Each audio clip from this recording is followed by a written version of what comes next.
Chairman मंगो पी town हाजी नवाज बरोही को इत्तला मिली कि खैराबाद में पानी का मसला है और वहाँ पर मसाजिद के जो खतीब है वो भी परेशान है और पानी के लिए वो आओ वका कर रहे हैं, यानी मसाजिद भी पानी से महरूम हो रही है। ये इत्तला मिलते ही हाजी नवाज बरोही चेयरमैन मंगो पी टाउन फौरी तौर पर खैराबाद पहुँचे और यहाँ पर पहुँचने के बाद उन्होंने फौरी तौर पर और मौलाना उमर मेंगल और उनके दीगर रुफ़क़ाकार से मुलाकात की और तमाम मसाइल जानने के बाद उनको यकीन दहानी कराई कि मंगो पी टाउन में चाहे कोई भी जो हों उनको हर तरीके से मज़हब, लिसानियत और रंग व नस्ल को एक तरफ रख कर सिर्फ खिदमत के जज्बे से हम काम कर रहे हैं और यकीनन इस देरी ने मसले को भी हल करेंगे। जिस पर खैराबाद पहुँचने पर यहाँ इनका जहाँ इस्तकबाल किया गया था वहीं इनकी बातों पर यकीन किया गया, इसलिए कि जिस तरह ये अनथक मेहनत कर रहे हैं उस पर यकीनी तौर पर उलमा इकराम को भी यकीन है कि हाजी नवाज बरोही मंगो पी टाउन जिस तरह खिदमत कर रहे हैं वो इस मसले को भी यानी पानी जैसे अहम मसाइल को भी हल कर लेंगे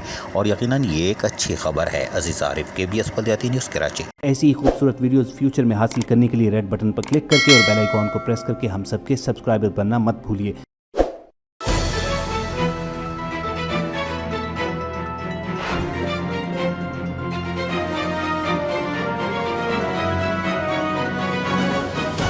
KBS